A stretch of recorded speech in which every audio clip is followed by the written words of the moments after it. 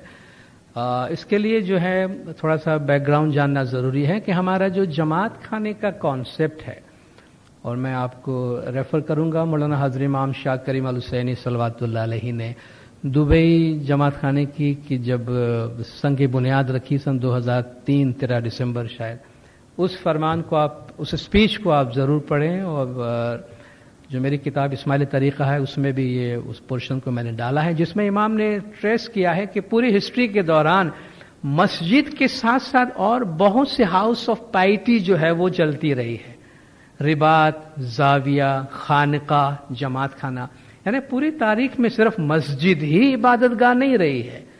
مسجد common Muslim کی عبادت گاہ رہی ہے، مگر اس کے ساتھ ساتھ صوفیوں کی عبادت گاہ خانقاہ ہے، زاویہ ہے، رباط ہے، اور بھی پریئر ہالس ہے، اور جماعت خانہ ہے، جہاں ڈفرینٹ اسپرچول انٹرپریٹیشن والے اپنے فیتھ کی پریکٹس کرتے رہے ہیں، پیر مرید کے ریلیشن شپ کی پریکٹسز کرتے رہے ہیں.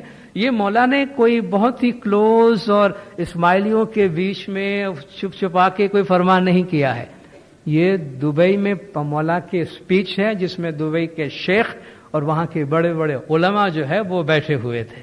یہ پبلک اسپیچ ہے مولا کی، جہاں مولا نے فرمایا کہ اسماعیلی سینٹر کے اندر جماعت خانہ وہ اسپیس ہے جہاں شیعہ امامی اسماعیلی پریکٹس کی اسپیسیفک پریکٹس جو ہے وہ وہاں پہ کی جائے گی. یہ مولا کا ایک بہت ہی پبلک سٹیٹمنٹ ہے، جس میں مولا نے ہماری توجہ اس جانب دلوائی ہے کہ ہم ہمیشہ یہ نہ کہیں کہ بھی پورے اسلام میں، عالم اسلام میں ایک مسجد ہی ہے جہاں عبادت ہو سکتی ہے اور کہیں نہیں ہو سکتی. ایسی کوئی چیز نہیں ہے.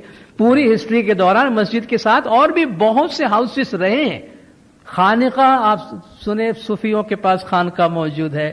دنیا کے دوسرے حصوں میں آپ ترکی میں چلے جائیں گے، وہاں ہے. ایران میں اپنے اپنے نام ہیں، ان کے نارتھ افریقہ کے اندر اس کے نام ہے. تو وہ چھوٹے چھوٹے دوسرے ہاؤسز جہاں وہ جو دوسرے گروپس اپنے اپنے انٹرپریٹیشن کے مطابق ان کی ذکر ہے، ان کی تسبیح ہے، ان کے اسپرچول ماسٹر کی طرف سے دی جانے والی جو عبادت ہے وہ ان ہاؤسز میں کرتے تھے، جس میں رباط ہے اور خانقاہ ہے، زاویہ ہے، جماعت خانہ ہے. مولانا نے فرمایا اس کیٹیگری میں آتا ہے. تو جماعت خانہ شیعہ امامی اسماعیلی پریکٹس کی جگہ ہے. ٹھیک ہے، یہ ایک پبلک جگہ نہیں ہے. پہلی بات یہ ہے کہ جہاں آپ سارے دنیا کے انسانوں کو یہ اوپن ٹو آل آپ کر دیں، جس کو بھی آنا ہے وہ یہاں آ کے بیٹھے. یہ ان کے لیے، یہ اس کا نام ہی ہے جماعت خانہ، دا ہاؤس آف اے جماعت، the house of a community.